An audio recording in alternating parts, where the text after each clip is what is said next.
Meu nome é Roberto Mendonça, tenho 45 anos e sou pesquisador em História Rural. Minha vida sempre foi nos centros urbanos. Nasci e cresci em São Paulo, estudei em prédios de concreto, rodeado de barulhos de trânsito e nunca tive muito contato com a vida no campo, exceto por umas poucas viagens de férias na infância. Mas a trajetória da vida acadêmica me levou a um interesse crescente pelas culturas rurais, pelas tradições do interior, por aquelas histórias que persistem em terras afastadas, passadas de boca em boca e que raramente chegam às páginas dos livros. Esse interesse me fez aceitar, há cerca de 2 anos, um convite que mudaria minha visão sobre a roça para sempre, levando-me a uma experiência de terror que ainda hoje me dá calafrios. O convite veio de uma amiga, Janaína, que conheci durante um simpósio sobre folclore. Ela herdara um sítio numa região isolada de Minas Gerais, um lugar chamado Sítio Três Horizontes, distante de rodovias, difícil de encontrar até no mapa, e queria minha ajuda para documentar a história da propriedade. Janaína era publicitária, vivia em Belo Horizonte e, apesar da herança, pouco sabia sobre o sítio além do que ouvira de sua avó. Contou-me que a terra há muito não produzia quase nada e que os poucos arrendatários que lá tentaram plantar abandonaram o local, alegando que o lugar era carregado e que ninguém conseguia prosperar ali. Como antropólogo e historiador rural, vi ali a chance de estudar em campo o que poderia ser uma lenda viva, um folclore encarnado nas terras do interior. Partimos de Belo Horizonte bem cedo, em minha caminhonete. Após várias horas, deixamos o asfalto por uma estrada de terra esburacada, subindo e descendo morros, cruzando pequenos riachos, passando por raros sítios dispersos na paisagem. Ao entardecer, chegamos a uma porteira enferrujada com a placa de madeira quase ilegível. Três Horizontes. O terreno era composto por colinas suaves, um milharal esquálido, algumas vacas magras espalhadas, e mais ao fundo, a casa principal. Uma construção antiga, de madeira e taipa, telhas de barro, janelas sem vidro, e um alpendre apoiado em colunas de troncos. Dava para ver por que as pessoas chamavam o lugar de Três Horizontes. De certos pontos, via-se o relevo em camadas, 3 linhas de serras que pareciam horizontes sobrepostos. Descemos do carro, cansados da viagem. O silêncio quase absoluto nos envolveu, quebrado apenas pelo canto de um pássaro distante e o sussurro do vento na vegetação. A atmosfera parecia estranha. Uma calmaria tensa, um mormaço sufocante apesar do sol já se esconder atrás das colinas. Janaína fechou a cara como se sentisse algo desconfortável. Eu também senti um arrepio, mas segui firme. Ao entrarmos na casa, encontramos um cenário de abandono. O chão de tábuas rangia, as paredes exibiam manchas de umidade, teias de aranha ocupavam cantos do teto, móveis velhos cobertos de poeira. Havia uma mesa de madeira no centro da sala, cadeiras capengas, um armário na cozinha com panelas enferrujadas. No quarto principal, uma cama de ripas e um baú trancado. Janaína comentou que sua avó dissera que o sítio pertencera à família por mais de um século, mas que há décadas ninguém morava lá. Pequenos arrendatários tentaram, mas não duraram muito. Todos comentavam sobre estranhezas noturnas, fenômenos sem explicação e um mal-estar que ninguém sabia definir.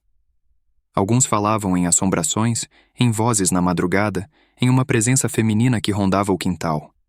Decidimos que ficaríamos ali alguns dias.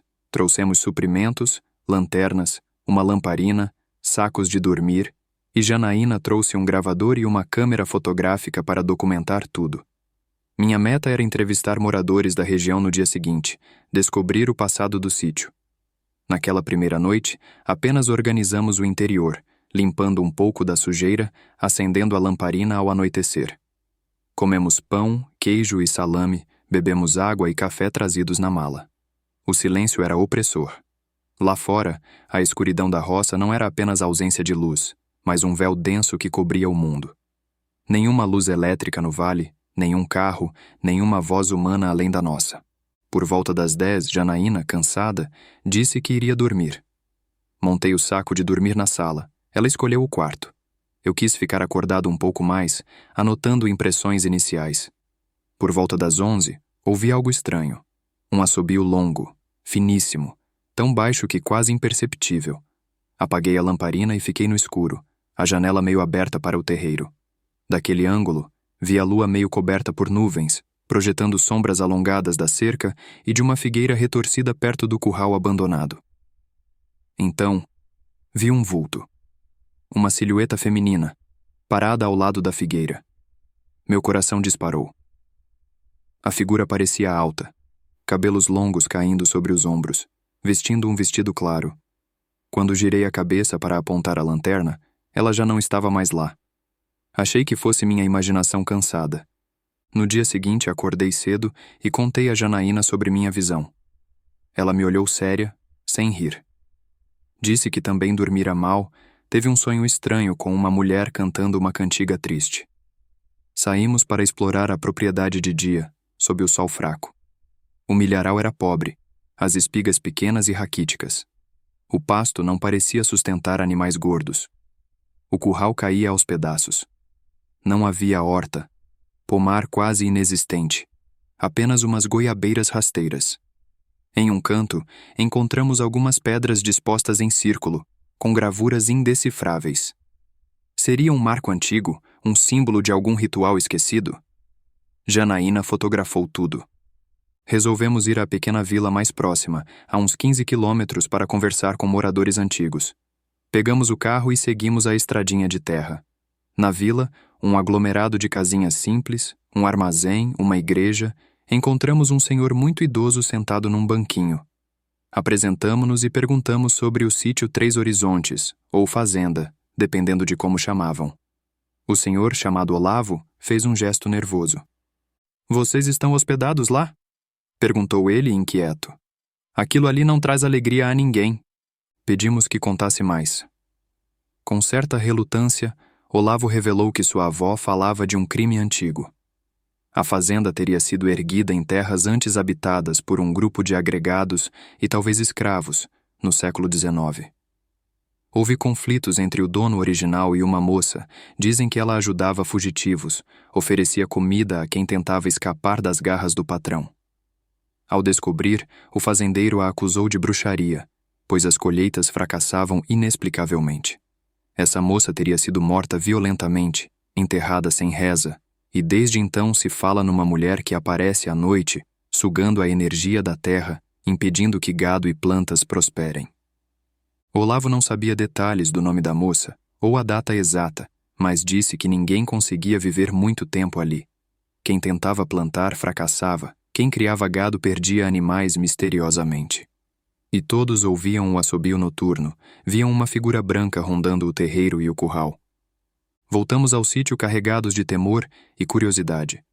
Teríamos reencontrado aquela mesma lenda de outros relatos do interior, a alma penada de uma mulher injustiçada? Ao anoitecer, decidimos ficar de vigília. Apagamos as lanternas e ficamos sentados no chão da sala, a janela entreaberta, gravador ligado, câmera pronta. Por volta das 11h30, o assobio retornou. Suave, longo, ressonando no vale. Olhei pela fresta e a vi novamente, a mulher de branco parada ao lado do curral. Sua postura era tensa, cabeça ligeiramente inclinada. Janaína, ao ver isso, segurou meu braço com força. Quando a mulher se moveu, flutuando sobre o solo, quase gritamos de medo. Ela aproximou-se da casa, parando a uns 10 metros da janela. Seu rosto iluminado pelo luar mostrava traços delicados, mas olhos fundos e sem brilho, como se a vida houvesse deixado aquele corpo há muito tempo. Seus lábios entreabriram-se num sorriso horrendo, que mostrava não dentes, mas sombras. A câmera de Janaína falhou, a bateria acabou subitamente. O gravador emitiu um chiado estranho. Era como se a presença da mulher perturbasse a tecnologia. Ela ergueu o braço e apontou para a colina atrás da casa, onde havia um grupo de cedros retorcidos. Em seguida, recuou para o milharal, sumindo entre as folhas secas. Criei coragem e disse a Janaína: "Ela quer nos mostrar algo ali na colina. Talvez lá esteja a resposta." Janaína, pálida, concordou com um aceno, mas sugeriu que esperássemos o amanhecer. Concordei. A noite nos pareceu interminável, cada barulho uma ameaça, cada sussurro do vento um aviso. Rezamos baixinho, pedindo coragem. Pela madrugada, a criatura não voltou a se mostrar. Ao raiar do sol, arrumamos mochilas com água, cadernos, lanterna, desta vez com pilhas extras, e subimos a colina. Lá em cima, entre os cedros, a vista do vale era ampla. Víamos a casa minúscula lá embaixo, o curral, o milharal falido.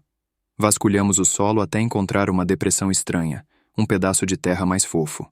Cavando com uma enxadinha que levamos, encontramos restos de ossos humanos, fragmentos de tecido apodrecido e um colar enferrujado com uma pedra azul. Janaína segurou o colar com mãos trêmulas. Certamente a mulher morta injustamente fora enterrada ali, no alto, para que ninguém a honrasse. Nenhum funeral digno, apenas esquecimento e raiva. Levamos esses achados para a casa, pensando no que fazer. Se a mulher era vítima de crime antigo, seu espírito talvez exigisse reconhecimento, um pedido de perdão. Assim como em outros relatos folclóricos que já estudei, a assombração poderia cessar se desenterrássemos a verdade. Dessemos um enterro cristão ou simbólico, se reconhecêssemos o mal feito no passado. Naquela noite, preparamos uma cerimônia simples. No terreiro, acendemos uma fogueira.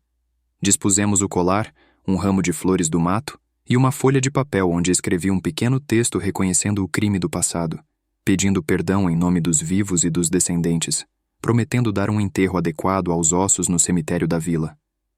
Janaína, emocionada, ajudou a rezar um Pai Nosso. Não sabíamos o nome verdadeiro da mulher, apenas que foi morta injustamente. Chamamo-la de Irmã Desconhecida e pedimos que ela encontrasse paz. Enquanto rezávamos, o vento soprou, quase apagando a fogueira. Olhei para a encosta do milharal e a vi de novo. A mulher, imóvel, observando-nos. Desta vez, seu semblante não era de raiva, mas de profunda tristeza. Seus olhos pareciam brilhar de lágrimas invisíveis. Ela fez um gesto lento de assentimento, inclinando levemente a cabeça, e seu corpo começou a perder a forma, tornando-se uma mancha pálida que se dissolveu no ar, junto à neblina que subia do vale. Na manhã seguinte, arrumamos os ossos cuidadosamente e partimos para a vila. O padre local ouviu nossa história com um misto de ceticismo e respeito. Realizamos um enterro simples, deixando uma cruz de madeira sem nome, mas com a inscrição: aquela injustiçada que encontre a paz. Deixamos flores silvestres sobre a cova. Ao voltar ao sítio, a atmosfera já era outra. O assobio noturno cessou. O milharal, com o tempo, recuperou um pouco de vigor. Janaína decidiu que cuidaria da terra com respeito, estudando cultivos orgânicos, convidando famílias da região para trocar experiências. Falou em trazer um benzedor local para abençoar o terreno. Sem a presença sombria da mulher, a terra parecia suspirar alívio. Quando parti, dias depois, levei comigo um aprendizado valioso. A roça, que muitos julgam simplória e tranquila, guarda camadas de memória e sofrimento, injustiças ancestrais que não se apagam simplesmente com o passar do tempo. As almas feridas podem se manifestar de modos assustadores, exigindo reconhecimento e reparação. Ao encarar o passado de frente, ao admitir o crime, ao dar um enterro digno à vítima desconhecida, libertamos não apenas o sítio, mas também a nós mesmos do peso da omissão. De volta à cidade, ao contar essa história para meus colegas professores, muitos não acreditaram. Disseram que foi sugestão, histeria, coincidência. Mas eu sei o que vi, o que ouvi, o que senti. A imagem daquela mulher na noite, a energia estranha no ar, o milharal doente que miraculosamente melhorou após o ritual simbólico de reconhecimento do passado. O terror na roça não é feito apenas de criaturas inventadas ou lendas vãs.